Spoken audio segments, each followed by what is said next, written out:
A session. So this is how we have sort of planned for the day. And before I will introduce Bonita and Natalia in much more detail, but before that, let me quickly present to you our initiative called the World Art and Memory Museum. So this was a project that 7 countries included in the Bosch Alumni got together and conceptualized and came together to explore the power of art, or how art can be a form of communication and education and reflection, especially when it comes to dealing with difficult topics and politically sensitive topics, such as conflict, memory of conflict, militarization, and migration today being one of that, which is very closely linked to ongoing conflicts around the world. So let me quickly share with you the project website.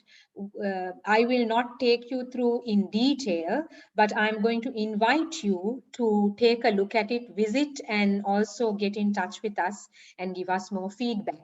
So here is our website. You can visit it at wammuseum.org. So this is our landing page. So the World Art and Memory Museum is basically a virtual space for artistic expressions around the world.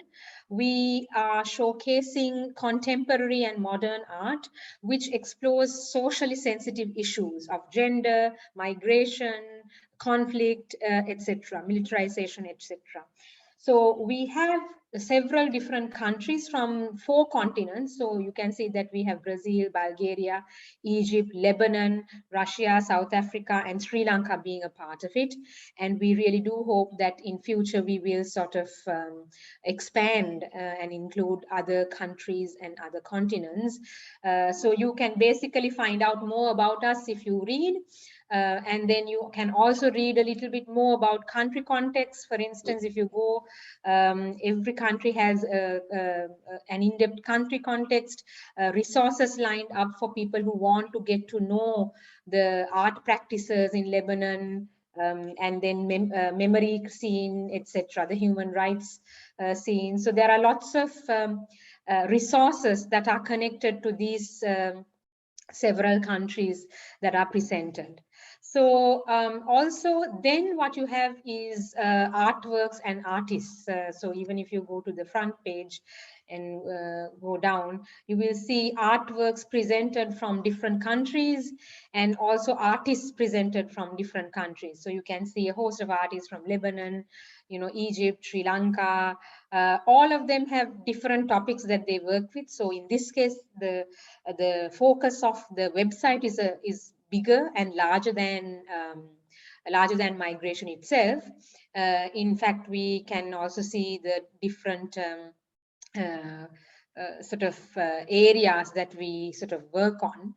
And whenever we go and click, we can also get more information about how to understand this art, about the artist, etc. So the idea was to bring all these works together and find ways of talking across the borders. For instance, when you look at an art, for instance, this one is from South Africa. And you will also see similar artwork from other parts of the world. For instance, this one is from Sri Lanka, so it will sort of help you to learn across borders and boundaries, and also in the process realize a more nuanced form of documenting and relating experiences. So this is what I have to briefly tell you about. We won't be able to take you through all the country portfolios in detail today, but Natalia and Bonita will delve into some of it. And as a concluding remark regarding WAM, what I want to stress is that what we are trying to explore here is to recognize that art is often a very, very powerful form of recording experiences that are marginal to mainstream historical narratives. Most often, some of these experiences, these difficult stories and personal stories don't make it to history books, our curriculums, sometimes even news. And art in that sense is very subjective. It really shows the impact of the human in living through these moments, and therefore are much more profound and in terms of learning material than some of these reports that we see around us. So this is what we are trying to explore through the World Art and Memory Museum. And I am going to invite now, is it okay to invite Natalia or Bonita? Do you have a preference to go first? Somebody has a preference to go first? Yeah, okay. So may I then ask Natalia to start with her presentation first. I am going to stop the slide share and actually sort of introduce Natalia. I'm not going to read through the entire bio because you have seen that already in the session description. I will just introduce Natalia as I got to know her. So we also got to know each other through the Bosch Alumni Network, and Natalia and I came together through this initiative, World Art and Memory Museum, and we've now been working together for about 5 years. She is basically affiliated with the Human Resource Development Center in Sofia, Bulgaria. And she has long years of working as a researcher at the European Economic and Social Committee in Brussels and a political assistant to the European Parliament in Brussels. And she is very well networked with artists in Sofia and has brought in 6 different artists into our project and some great art, and has a real in-depth understanding of the power of art and the issues that we are talking with. So over to you, Natalia, to take the floor. So, yeah. So can you hear me? Yes, we can hear you clearly. Okay. So thank you very much, Hasini and Rachel and Harun, also for this invitation. And starting, Hasini already presented the World Art and Memory Museum, which is our plethora, let's say, for all these discussions that we are going to talk about with Bonita as well. First of all, I would just would like to tell you that in the museum, as Hasini mentioned, we have several topics, and each curator decided which topic to work on, how to group the artist there. And one of the topics of mine is exploring this personal memory, and 2 of the artists that captured very much this topic I'm going to present it, but is Galina Staneva and Yana Peneva, 2 young artists who are working in contemporary art and in photography. But the most important thing before we to start is just to confirm this, that we speak about on one side, I'm going to speak about migration policy, which is in Bulgaria, policy analysis, but as well I'm going to speak about how art is capturing all this through the forms of art, through sculpture, through photography, through new forms of art like papier-mâché and different techniques. So to a certain point, personal memory is something that we experience, and we experience in this loose and broader way. So it's always had this narrative of the experience. And just, oops, what's going on?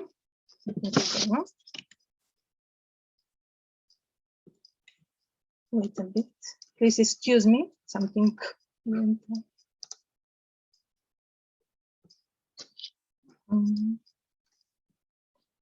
Yes, so this broad sense of the memory is usually very individual, and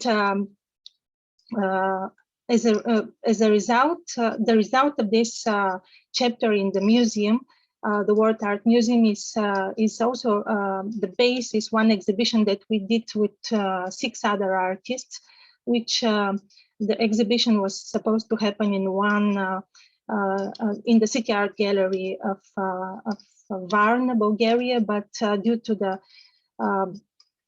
to COVID, it was delayed in time, and from 2020. But it also attracted 6 more artists who are working in the area of this personal memory and migration and humanism. Just wanted to give tribute also to them, because they are very also part of this whole idea, which I came up later for the World Art and Memory Museum.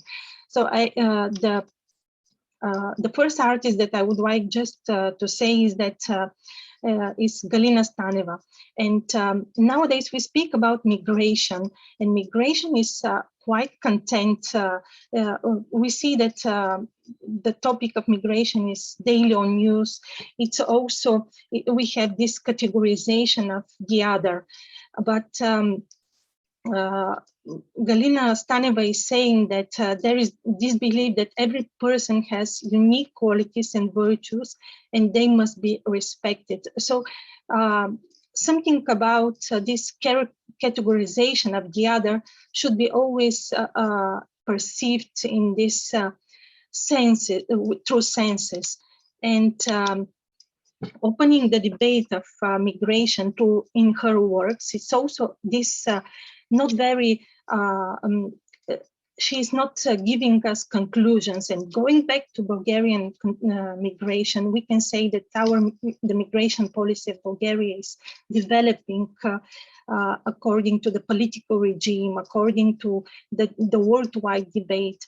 And if her works are not giving us, like the policy analysis, are not giving us clues. They are just opening the debate and giving us a part of this complex character of the migration itself, not just on the ground of Bulgaria, but worldwide.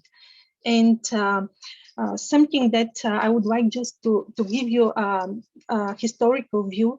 Bulgaria as a former communist country up until 1989 was not having immigration as a policy. We were part of the countries of the Warsaw Pact. We were a very close country with agreements between the countries for labor and for labor force and for visit as well. Free visa agreements was very much controlled. And due to this, we have this complex character. We can say that, and that's for in the works of Galina, we see this. She's wandering among difficult, aligned with contemporary forms, and trying to overcome this debate. So very common about this, as she is saying also, is that migration cannot be stopped. And we see this, that we have worldwide and also on our ground, we have this force and liberal method or of migration policies. But if I can go back to the country, so during the communist regime, we have this labor agreement, and we have more than at that time, up until 1989, more than 11,000 Vietnamese workers. We have other African students living here at that time. So you see, it involves people, it involves with their stories. And due to this, these methods of controlling the migration is also giving us this view of the complexity. And as this quote of Galina to the exhibition is also presenting is that regulating the migration it has its consequences, and every decision and action of politicians should matter, and needs matter. And to find a balance in all this is it's a process. We know this, but we know that nowadays we have more than 175 million people, according to the UN statistic, living worldwide, and being migrants. We have climate migrants, we have migrants because of the wars, and all these complex issues are just speaking for itself in her works. And as she is saying, migration is a natural process; it cannot be stopped. But on the migration worldwide is also being intensified through all these political these events worldwide. The United States after 2001, the Paris riots. It also brings a lot of intensity in the debate. And we have now a few years ago, after the war in Syria, and also many of the conflicts in the world, Zygmunt Bauman, one of the great philosophers, the late Zygmunt Bauman, was saying that also we have the redundant people, a new term which also stipulates us from this humanity issue. And in one of his famous essay, The Migration Panic in its Misuses, he's just asking us what we are doing when we speak about artificial intelligence, when we speak about machines, when we speak about conflict, we speak also about redundant people. Is it possible? And we have the media nowadays. Media is also talking about this, that we have movement of workers, Indian specialists working from being sought in United Kingdom or United States. We have Africans in Turkey, Portugal, Portugal making the immigration even less predictable. So numerous events, flows, which makes us a bit also wondering about the migration. And I was talking a lot with Galina Staneva during the process of selection of her work. And one of these of her artworks, this angel that you see here, it's right next to these jars of migration, just conserving, as it is called, conserving the migration. And she was saying there is hope, because the people usually have this will of looking for good. And the next, something that is next to these jars of the conserved migration is also this angel, also in the jar, but also in the next phase out of the jar, which also give us this hope of and also free thought that we can decide also by ourselves. And this is a quote of her work that Galina Staneva made. Just I'll give you time to read it for a while and to think on. So both Bulgarian and English word truth contain the personal pronoun you. In English, truth has you. In it is often reckoned as you. So it is always upon us, always upon how we perceive this. So the migration phenomenon worldwide is a fact. We have this dynamic character of the migration. We have trends of transformation as well, but we have also the right of freedom of movement, which is in the Article 12 of the Universal Declaration. And going further to to humanizing the debate, I would like just to give you to present you the other artist that I was fascinated by. It's a photographer, and with her we did several, as a project, we did several interviews with immigrants, and as a result we created this photography exhibition of people living and immigrants living, former refugees living in the area of Bulgaria, who have their own businesses, but also the portrait photography of Yana Peneva, young photographer, is also humanizing this debate. It also gives us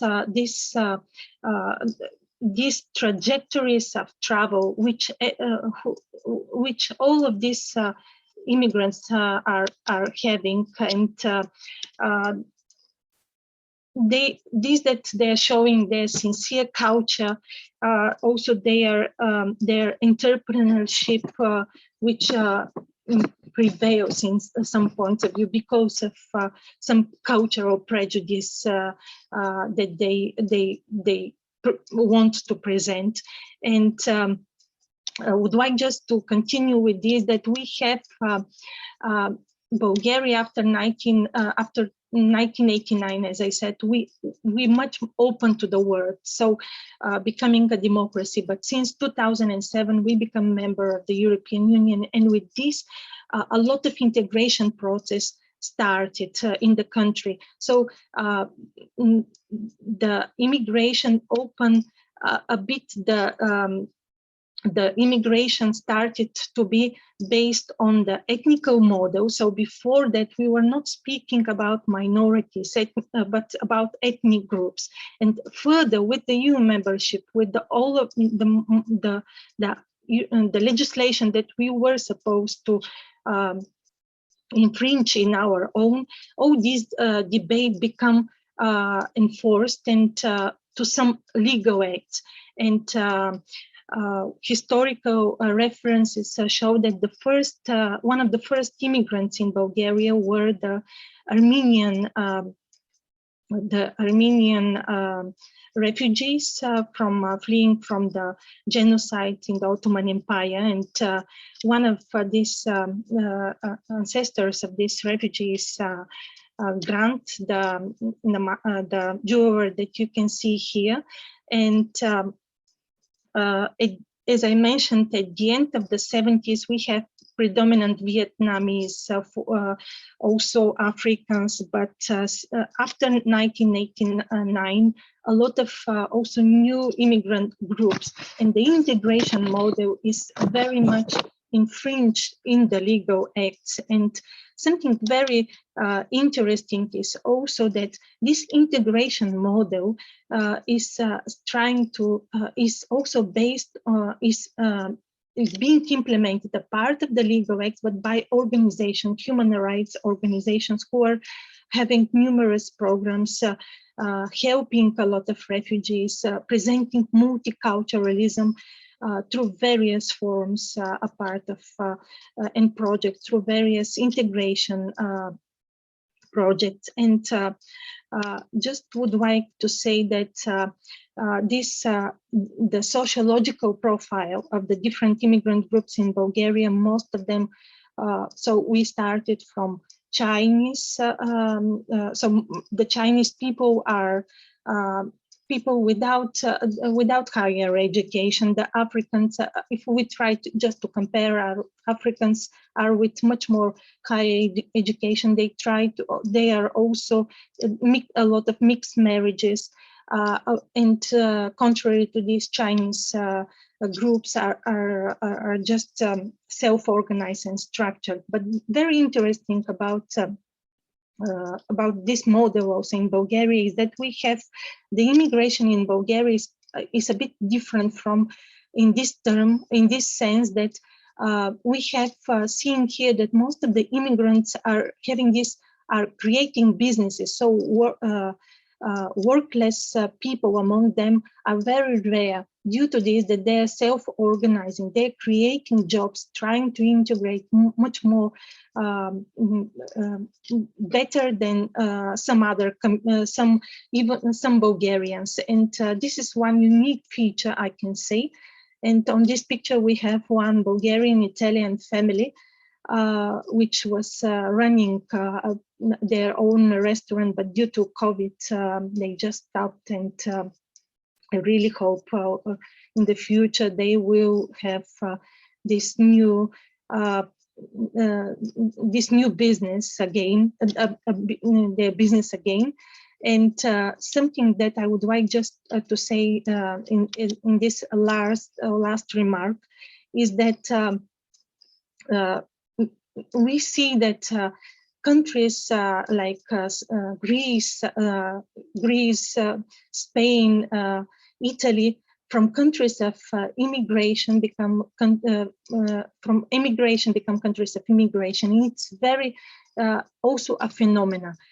In Bulgaria, the context is also a country, very close country, become also a country of a lot of immigrants in Spain, Greece, and also United States. So phenomena are going on, and the art is really, some artists are really giving us, trigger us to think further, to think out of the boxes, and just to not use media as to stereotype our minds. So thank you very much for your attention. Yes, thank you. Thank you very much, Natalia. Thank you for that beautiful presentation, and especially the examples. And I like what you ended with, that is how art can actually let us in to understanding something from a very subjective perspective, instead of approaching it as a issue, for instance, that is reported on, about migration numbers and unemployment numbers. So these are methods of dehumanizing in a certain context, whereas the work that Galina has done and the other artists that you've presented, I think they enable us to look at them as human individuals with individual stories, and thus art becomes a tool of having a dialogue, sparking a dialogue, not on issue level and numbers level, but on very human experience level. So I think your presentation made it very, very clear. So instead of going into immediate questions, let's give the floor to Bonita, and after that we can get back to our question and answer session. So Bonita is also somebody whom I got to know through the Bosch Alumni Network. I think we were in one of the global community forums together, and she is, of course, almost a legend in Cape Town. She has been a lifelong human rights activist and a memory practitioner, and she has been the director of District 6 Museum for a very long time. I think 20 years, Bonita, correct? And I think really the person behind everything that District 6 Museum is today, and now she has actually stepped down from her role there, but remain engaged with the museum and working with a lot of other initiatives, such as WAM, in moving forward. So she is one of the people whom I'm grateful every day that I have the privilege of interacting and learning from. So over to you, Bonita. Gosh, thanks, Hasini, for that very generous introduction. I've never been called a legend before, so I think enjoy the moment. I'll just enjoy the moment. So yeah, so there's just, in thinking about the issues of migration, there are just so many ways of being migrants in different parts of the world. There's so many ways of doing art. There's so many different ways also of experiencing art. And I think as I was working on this presentation, I realized that this is really, I'm just touching the very tip of an iceberg where there's so much more that we need to understand and activate as well. And I called my presentation, How Shall We Sing in a Strange Land? Because the song kept coming through my mind. You know, how do you, because singing is associated with happiness. And how do you become a happy, settled migrant in another country as in a strange land? Please excuse me, I'm not very good at multitasking, but I'm going to share my screen, and I hope I don't do anything that I don't intend to do. Are you able to see my screen? Yes, Bonita. Yeah. Okay. It's not if you can maybe share it. It's not in the right format yet. Okay, so there we are. So these are the words, and I thought I would just keep that in mind as a kind of a guide to take me through this process of understanding migration and art. And I think my presentation is slightly different from the way Natalia has done hers, and she's focused on two artists from the WAM website. I've taken mine in a little bit broader. I hope you don't mind. I've taken liberties. I've taken it a little bit broader.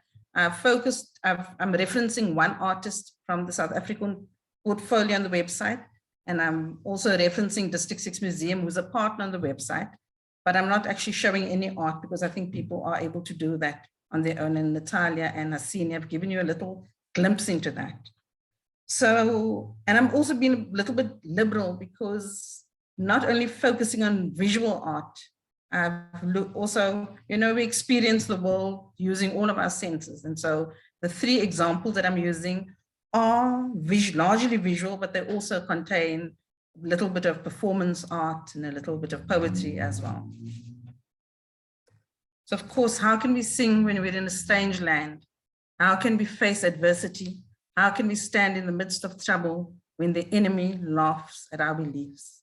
And I think despite all the attempts by human rights activists and human rights organizations, by bodies like United Nations and everyone else, to really make the experience of migration, of migrants, as humane as possible, many of the places that migrants enter are quite hostile, and they do feel like the other for a lot of the time. This song for me seems to be the lament of so many people who find themselves in places which under regular circumstances, they might never have called home. Whether they are there because of natural disasters, political upheavals, or economic necessity or other reasons, more and more people are finding themselves on foreign soil. Often they're treated like the other, almost like the enemy, the ones who need to be dealt with and moved along. In the past, land of residence and land of birth were for the most part synonymous with each other, but more and more this is becoming less of the case. People find themselves in lands that are places of refuge rather than comfort, in transitional places that often become adopted homes, often unintentionally. Does that mean that they are doomed to forever be the other as a result of circumstances that are beyond their control? What is the human and humane response to families under these circumstances? The majority of South Africa's population, Black people, experienced displacement of various kinds under apartheid. It is a part of our recent past. There were many different rules governing movement of people who were assigned different racial categories. For example, white people had freedom of movement, while an array of laws and regulations governed the movements of Black people. Large residential areas were cleared of homes and other buildings to make way for white residences and businesses. And people were displaced to other areas and often to other provinces. South Africa under apartheid had hundreds of thousands of internally displaced people who had been born in this country. They were even named the surplus people.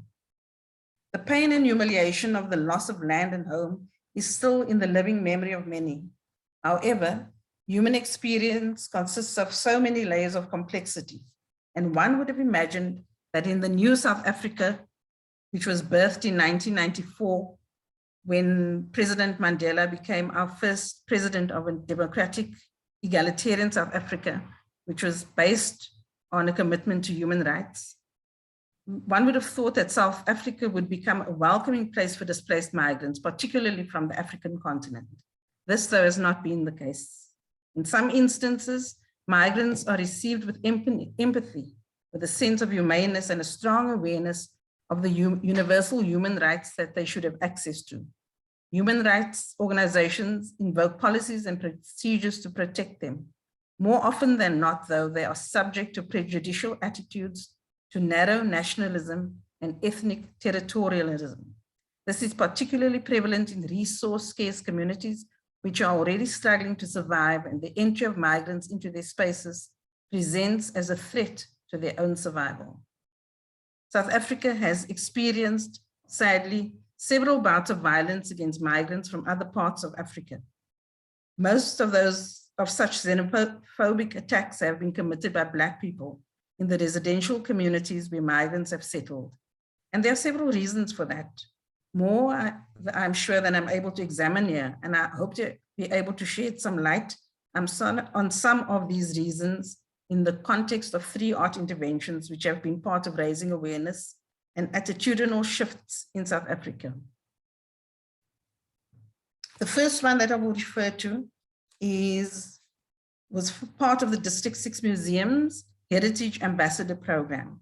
It's a program that was working with young people, and in this particular instance, it was in 2008, young people from the District 6 Museum partnered with another community museum in just outside of Cape Town called the Luan Migrant Labor Museum. Conceptual Bonita, yes. I'm just trying to clarify. Are you moving the slides? Or yeah. Because sorry? Are you moving the slides? Because we are only seeing one slide. I just wanted to double check that.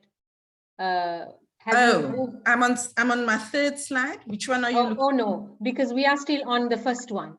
So yeah, exactly. This is why I thought. Yeah. So I think you need to share the screen which you have as full screen. What we are seeing at the moment is not your full screen, but like half screen, which is your presentation. Sorry about that. I just realized that you might be going on without us realizing. I am sorry. I'm trying to see what I should do. This is my best skill that I have.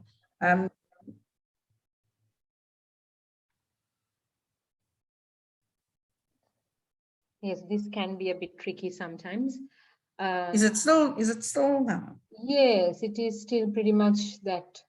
So maybe you can reshare it, like stop sharing, do stop sharing, and then,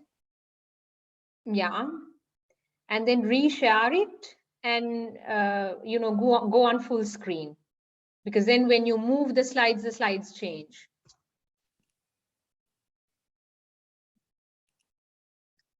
Okay, we still see the first one. Okay.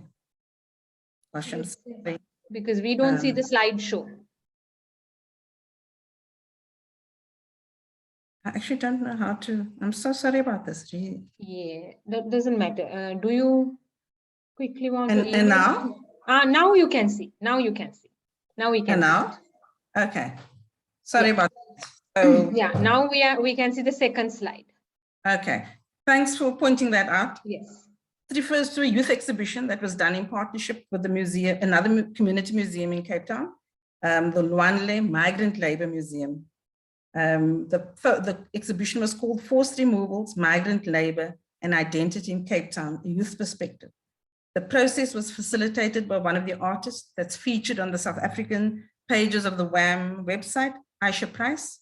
And in designing the process, she was very, very, sorry, this is the poster and also just an image of one part of the exhibition. And I don't know if you can make it out, but the bottom is suitcases, and then there's these banners coming out of the suitcases, which are reflective of the various stories of migration.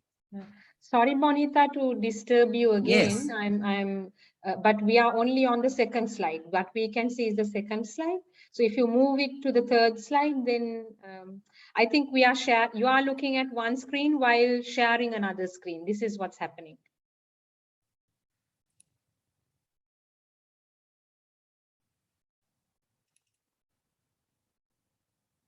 Is it still on the same place? Yes, it's still on the second slide, not on the slide that you are explaining. Gosh, I'm really sorry. I don't know. Let me just see if I can. Yes. No, I'm sorry to be disturbing you. No, I think it's great. Yeah. And now? Yes, we can. Now I think it should move. This is the full screen. For the first time, we are seeing it full screen now. Okay. So what we are seeing right now is visual arts can be intuitive, refined, that one. Okay, that's right. Thank you, Bonita, and sorry for my interruptions. No, I'm glad now you did. We can see it. But... Yes. Yes, now we can. Okay, I'm going to have to start. I'm sorry. I'm going to have to start. People, I'm really sorry. I don't know what. Oh, we are back to the earlier scene. What you did last time was correct, Bonita, because then we saw it full screen. Yeah, I'm doing that again.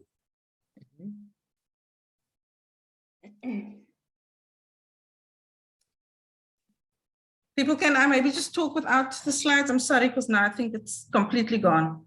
I don't know what's happened to my presentation. Because I'm trying, I've got it here. Not coming up. It's not coming up at the moment. I can't see it. You see, now you are okay. We are seeing, but we are seeing end of slideshow. So go back.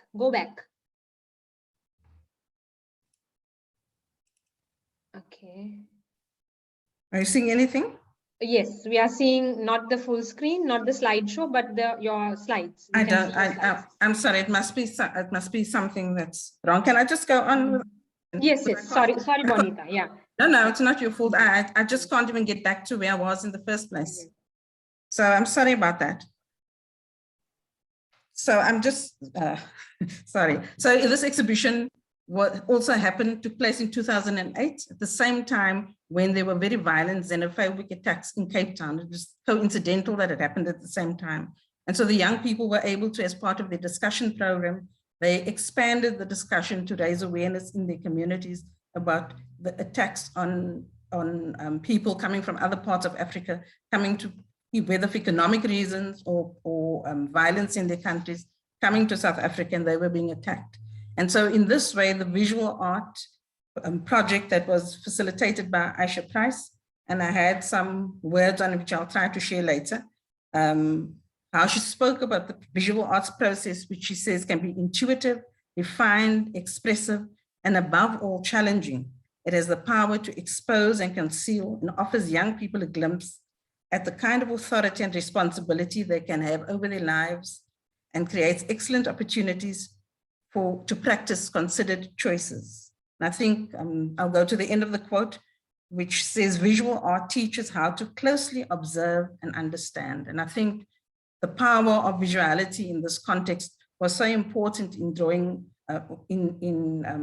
raising awareness about issues of migration, both internal migration and also from other countries. And just to, as a bit of background, because I think I just made the assumption that everyone knows something about District 6 Museum, but I should say that District 6 Museum tells the story of a community that was displaced because of apartheid forced removals. And the Luan Migrant Labor Museum tells the story of the horrors of migrant labor under apartheid. Migrant labor under apartheid required able-bodied Black men to leave their families in the barren rural areas of the country, to come to the cities and to the productive farm areas where they had to live in single-sex hostels for the duration of their contracts. And once they had no work, when the contract came to an end because it was seasonal work, they had to go back to the barren parts of the rural areas that they came from. So as part of the exhibition-making process, various discussions and debates were held And this was really important, and it led to a program also that was spearheaded by the boards of both museums, who also made an appeal, made a statement about the horrors of having xenophobia, violent attacks in what we think of as a post-apartheid South Africa. The exhibition was well received, it was well visited, but it wasn't without its challenges as it attempted to change prejudicial points of view and inspire new actions. It's really a pity that I'm not able to show these images, because the next project I want to talk about is a memorial museum, which is an exercise in public art making. A building in the destroyed District 6 was identified as being a canvas for a mural dedicated to the memory of the areas where the area of displaced people. Some of those were victims of the displacement, participated in the project, and their contribution was most wonderful. Although the outcome was a piece of visual public art, so much more happened in the process of making the work. Regaining narrative agency, empowerment, and confidence in their ability to make art and also become consumers of art demystified the process for the participants and made art much more accessible to them. These were some of the wonderful outcomes of the process which continue to reverberate and be meaningful in the lives of the people who participated and the extended community. The pride of having a public piece on display, having come from a time when Black people were made to believe that their lives and opinions and experiences had no value, is unmeasurable. The third art, well, a performance piece I'd like to refer to is a book which was later became a musical performance piece called A Man of Good Hope. I don't know, it traveled extensively, the musical traveled extensively to different countries, and some of you might have heard about it, but it was based on a book by a South African writer, Johnny Steinberg, who wrote the story chronicling the life of a Somalian refugee coming to South Africa to escape the violence and economic difficulties back in his country. He had in his mind the vision of South Africa as a land of plenty and of freedom, and it held great appeal when he embarks on this danger-filled journey to make a new life here. This is based on a true story and is representative of so many migrants who come to South Africa from other parts of Africa. There is the kind of, I want to say illusion, but that sounds a little bit harsh, but it is the dream deferred that many Black South Africans still struggle to achieve, where we have political equality and political freedom, but that hasn't translated well into making a difference to people's economic conditions and to their daily lives. And so migrants coming into this situation, they often face hostility, and they share the disappointment of coming to South Africa and finding that the streets aren't paved with gold, as many seem to have imagined. And I think what was particularly special about this performance, and maybe while we're having the Q&A, if there's some discussion, I will try to see if I can share that screen, because I have lined up just a 1-minute kind of promotional of this.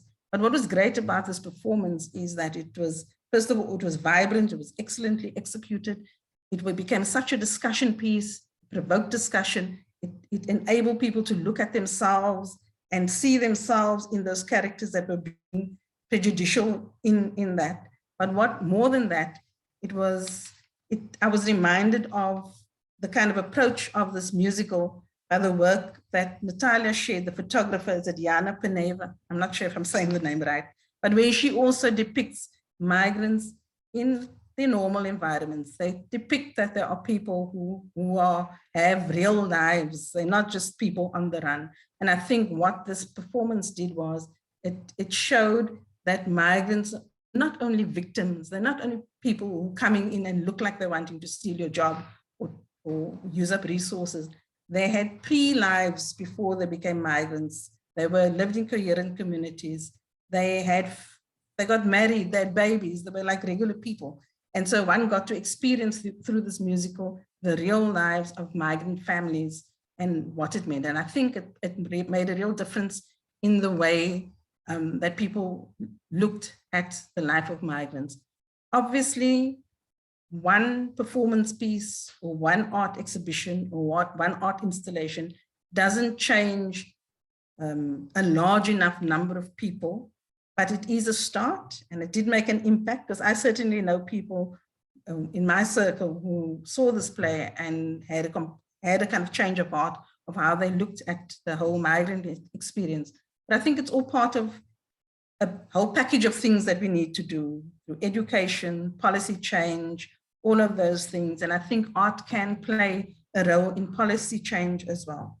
I've spoken a little bit longer than I meant to, sorry, because of that, but if I can just have 1 minute, Hasini, to talk about how poetry Please go ahead. Yeah. was actually instrumental in policy change. And very briefly, I'll put it in the chat, is the story of Sarah Bartmann. I don't know if you've heard of this woman. She's indigenous in South Africa, and under the times of colonialism, she had very, how the colonials looked at this voluptuous African body, and they were very fascinated by this. She ends up then being displayed in a museum. She goes to London. Her body ends up in the Museum of Man in Paris. And it's in the 1990s when there's also the conversations around the treatment of human remains, and also decolonization of collections becomes quite prevalent in discussions. But the story of Sarah Bartmann, then there are people who are advocating for returns to come back to South Africa, and a poet, Anna Ferris, she was on a sabbatical or a fellowship in the Netherlands. And for some reason, she was very moved by this. She explained to me that it was both, she understands why she was moved, because they were studying, she was the gaze on women's bodies, but there was also something that she wasn't sure why she wrote this poem, I've Come to Take You Home. And to cut a long story short, her poem was actually read in the Senate in France, and it swayed the mind of senators there and contributed. I wouldn't say the poem alone was the reason that Sarah Bartmann's remains were repatriated in a memorial site created in South Africa, but it certainly for me is an example of how art can be part of policy change, and how we also need to remember that politicians and everyone are also, are also consumers of art, and one can also, and they can be influenced in that way. So thank you guys for your attention. I'm really sorry about my presentation. I will fiddle around now and see if I can just flip through quickly, but I don't want to hold up the discussion. So thank you. Thank you, Bonita, for this most evocative presentation. And I'm sorry to be disturbing you in the middle of that. But I'm also really thankful that you widened the discussion, not just through visual arts, but you are also sharing with us examples of other forms of art, which is very, very important. And as someone who has also worked in theater, in addressing issues of conflict and migration, I also relate very much to what you were saying. I resonated very much with what you said. The key here is that art makes us humanize and relate to another person and empathize with another person, rather than labeling them as a migrant or a different person or from different ethnicity or different place, who is here to now also compete along with you for the limited resources that all of us in the Global South have. So I think, thank you very much for that evocative presentation. And also that inspiring example at the end about Sarah Bartmann, very inspiring. So thank you for both the speakers again. I am going to invite the participants to now come forth with questions. I think this is the most exciting part of forums like this. And please, you can raise your hands and ask questions, switch on your video camera and do that. Or if you wish to post your question on the chat, you are also invited to do so. But meanwhile, I'm also going to ask if you could take a minute and share in the chat box an insight you took from listening to Natalia and Bonita while we also wait for questions to roll in. So I'm just going to give us a quiet moment. I think in forums, we don't always have to speak all the time. So it's fine if we have a quiet moment or two where we reflect on what the insights we took from Bonita and Natalia. But if there are questions, please raise your hands and we can straight away jump into Q&A.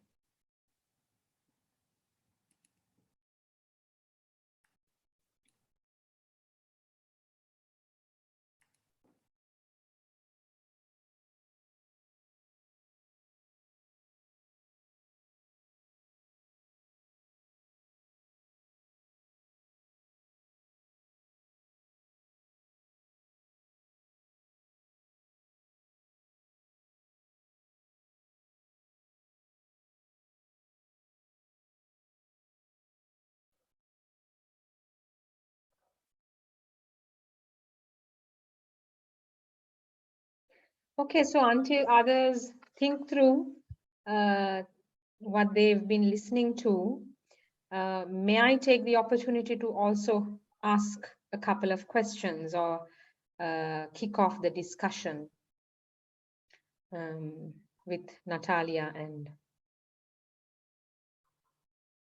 Okay, we do have a question from Harun. So Harun is asking a quick question. No, I think we have time. So how can we relate this session with what is going on in Ukraine and Russia situation?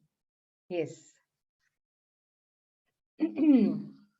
So would one of the speakers, two speakers wish to respond that? I think it's one of the most natural questions as we speak now in today's context. Would you like to respond to that, Natalia and Bonita?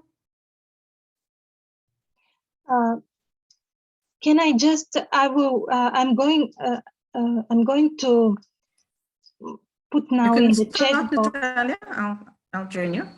Can you hear me? Yes. Okay, I just wanted to put a poem by a great Bulgarian poet, Peyu Yavorov, who is making this poem in the eve of the Armenian genocide and the numerous refugees coming to my country and fleeing from the Ottoman Empire. Just, I would like to comment with this, and just reading this poem can speak about the process that we have now, that we it is so difficult for all of us to connect with this session when we speak about long-term artworks, and aims that we have put on this museum. But I think that I'm going just to put the poem, and you just read the poem. This is my comment. If I can say, read the poem for a while in the chat. Can you see it? Yes, yes, Natalia. Thank you. Thank you. And Bonita, you are also free to add something to that question. Yeah, I'm sorry, I'm putting off my camera just because my internet has gone a bit unstable, but I hope, can you hear me? Yes, we can hear you. Okay, so it's always difficult to deal with these kinds of crises when you're in the middle of the crisis, and so I don't have humanity, the humanness, that kind of element in the way that migrants are being dealt with. I think that should influence the communities that people move in. And I think it's just about using existing examples as well of how other situations have been able to deal with migrants humanely, and at the same time also building awareness and building solidarity within the different communities that we come from. Because solidarity is not just, I mean, sometimes we underestimate, I think, the power of solidarity. Yeah, thank you. Thank you, Bonita. And Harun, if I may also please add my thinking on the issue. I think this session is related not only to Russia and Ukraine situation, but all situations. I mean, we've had so many in the last couple of years around the world. There was Syria, there was Sudan, there was Afghanistan, and now there is Russia and Ukraine, and there will be another one in a couple of months for us. So for me, it is really not so much about these changing borders and changing context, but the universality of the experience which cut across. I mean, how do we view Afghanistan migrants vis-a-vis Ukraine migrants? For me, these are the things that we need to sort of also look into. And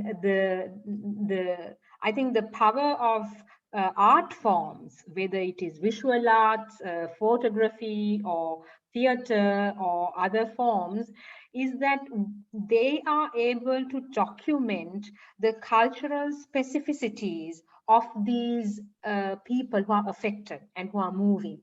For instance, of course, an Afghan migrant is also a migrant displaced by war, and a Ukrainian migrant is also a migrant displaced by war. But if you really look at their experiences in their now host communities, these experiences are extremely different. This is the point that I want to make, and this is what perhaps some of the more reports on migrant experiences and all of that miss. And for me, working with arts and culture, whether it's theater, photography, visual arts, or other just forms of narrative storytelling, for me, they can actually record these differences, these nuances, which I feel are very important in understanding our work. How do we integrate these communities to the host communities? How do these kinds of nuances inform our future directions and can contribute to strategies and policies that we have to really get in place in order to make this smooth transition to both communities. So even for host communities, it is not it is easy to expect, oh, you have to open your heart and take in these migrants, but I think it's a little bit complicated than that, even for the host communities. So what's the experience of host communities? What are their fears? How do we try to understand them and empathize with them and create a space for understanding and dialogue and transformation that is necessary to handle, to deal with contexts like what we see in Ukraine today. And we can guarantee that in 2 months' time, 3 months' time, this will be another one, unless it also spreads to include other situations. But that's why I feel that this kind of work is really long-term work that must continue no matter what the changes in the countries that are warring and changes of the reasons for migration. Yeah.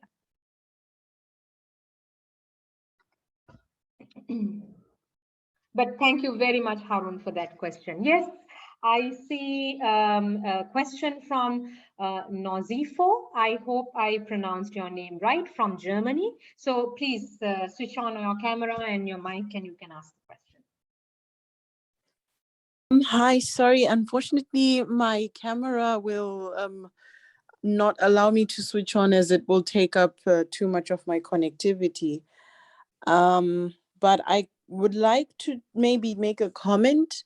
Yeah, my name is Nozipo. I'm based in Germany, but I am Zimbabwean, and I'm part of the Bosch Alumni Network as well. And I really enjoyed both presentations. I think the way that this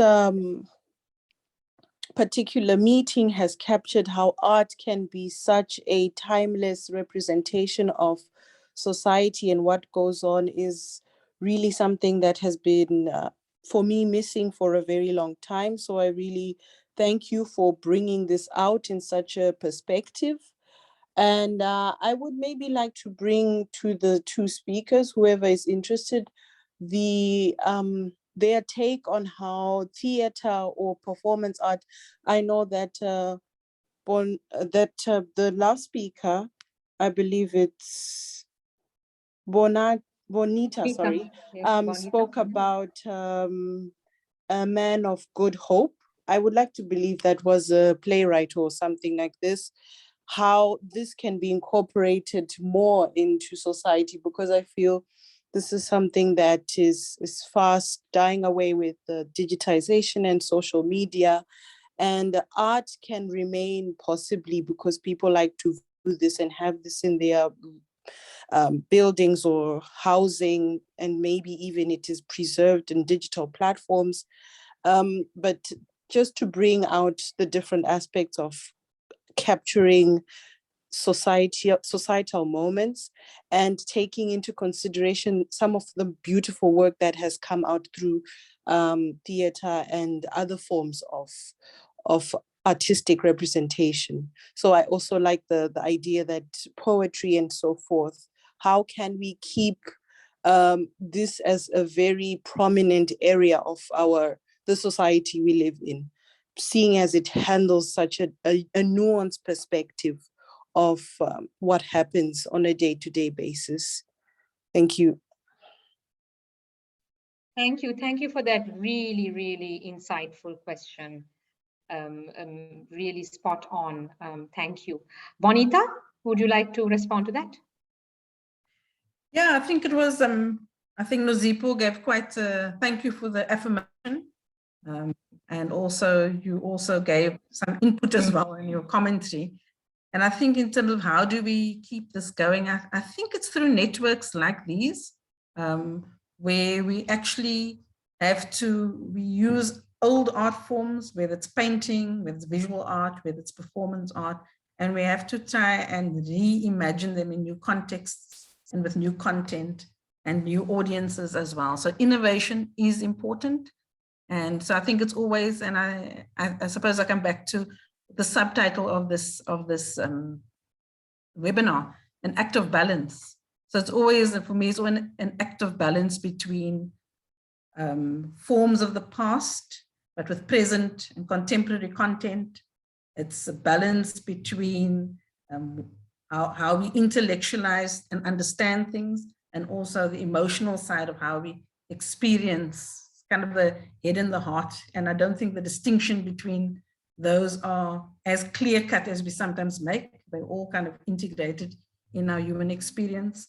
And I think it's just about also not working in isolation. I think there's a whole generation, or well, I don't know only now, but there's a generation of artists maybe in the past who were more committed to being inspired by the world around them, but working in a studio context and on their own. But there's, I think, a new generation of artists that are working collaboratively. They're looking around, they're commenting on the world, they critiquing things, they celebrating things, and they're using new forms. And I love the collaboration that happens, that they're looking outside of the individual art curator, but they look and working much more collaboratively. Now that's because that's certainly been my experience now. Not all artists are able to do that, but I think there's quite a large movement of people who are quite open to that. And I would like just to add something more in regards this theater performance here, and also this topic on migration. We have in Sofia a theater. I will give details to Rachel later when she's sending maybe the materials from this webinar, who is making situational, so-called situational theater performances. And so they are very socializing the public to debate on crucial issues, on topics of all these topics that we have discussed. And it is usually when it is the banality, we can say, to put into the shoes of the other. It's usually this experiential learning, through experience you got other senses.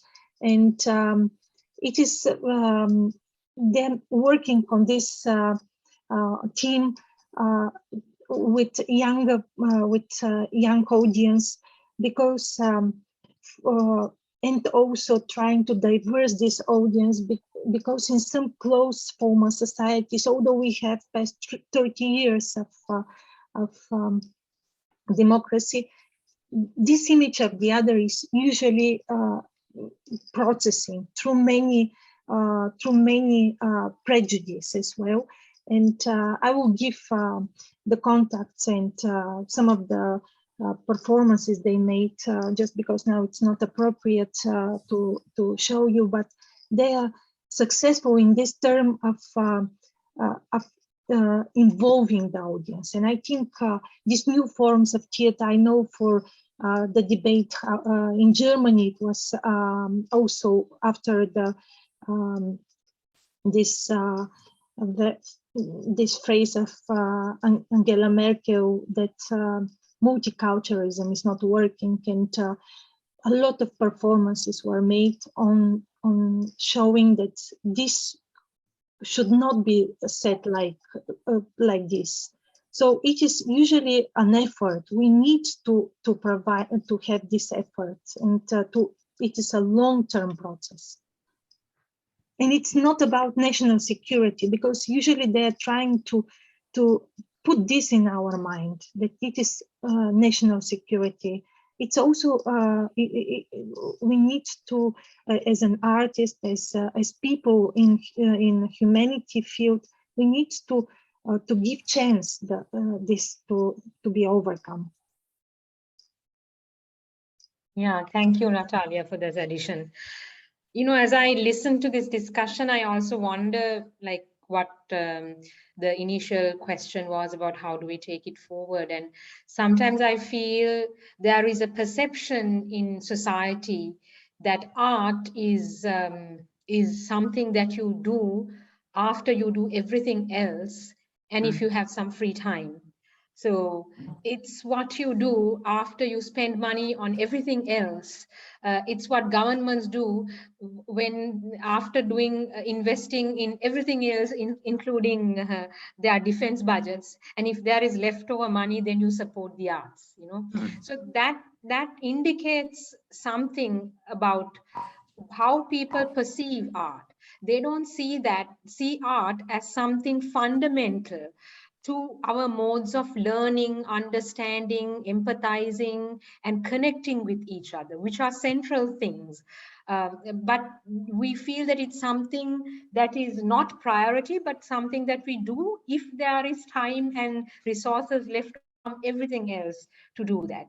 So I think if we want to use this form further and utilize it further, then we have to somehow change this attitude towards treating art as something dispensable, you know. So we have to put theater, visual arts at the center of our education curricula, you know, in our history curricula, in form of documentation and reporting, for instance, you know.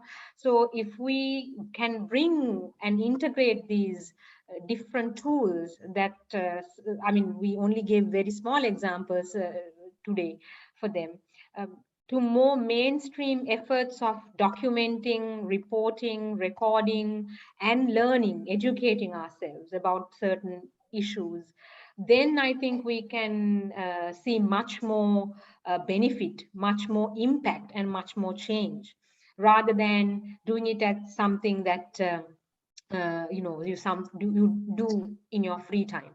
governments do in their free time, or even unfortunately the international development sector or NGOs and human rights active group, they also sometimes, you know, they have big reports to write, bigger surveys to do, and after all that is done, then maybe you have a little bit of funds to support one theater play, you know, or a street theater play. It's very ad hoc, you know. So I think that is one of the challenges that we have in making this approach central to the work that we do in advocating human rights, etc. Yeah, so thank you. I just felt inspired to add my opinion by what you were working on. So let's see if we have some further questions.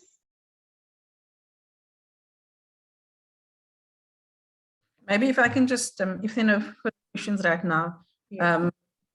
just to also follow on from what Hasini was just sharing and say that one of the next phases of the WAM website project or the WAM museum project is looking at art and pedagogy. And so we really want to also run with that.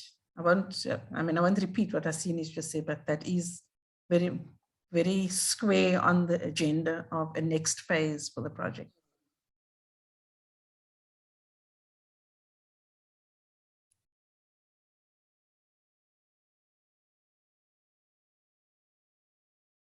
So yes, we can take questions if there are any further questions.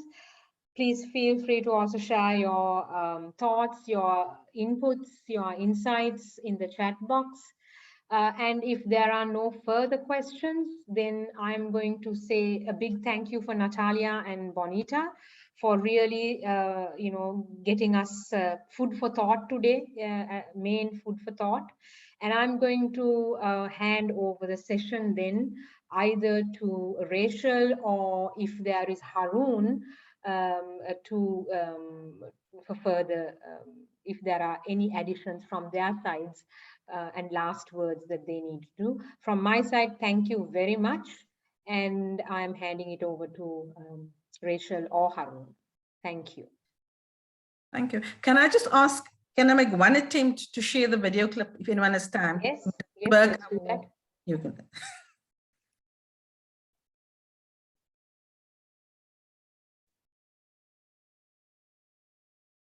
Yes, we can see it, I think. Okay. Yeah. Only we can't hear the sound. Did you say share sounds when you were sharing it?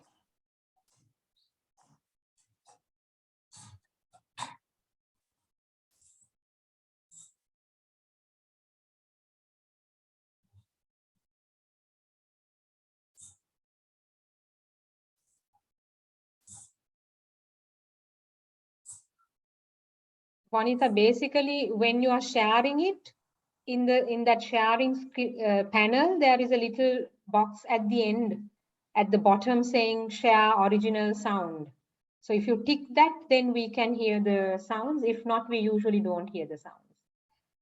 So you probably have to stop share, screen share and reshare and tick that little bottom box.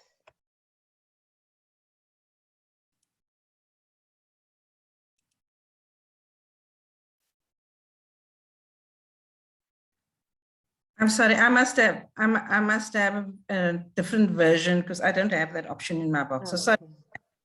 Okay, sorry about that. Maybe you can send the link. I'll send the link. In the chat box because then we can all see it. Oh, I've got share sound. Sorry, got share sound. Yeah.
was very powerful, Bonita. Thank you so much for sharing that. And do please still share the link with us on the chat because it looks really nice. I would like to follow up and see a little bit more about it. Thank you so much for sharing that. Bonita, thank you very much. And can I say something, Hassini, before? Yes, please, yeah.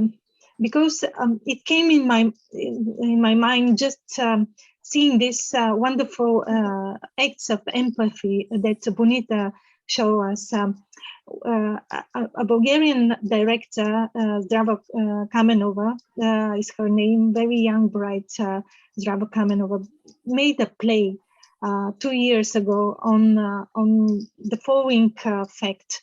One cow and her owner, the cow left the Bulgarian land into Serbia. And according to the rules, the cow cannot be returned. It needs to be killed because it is in the land of Serbia. According to the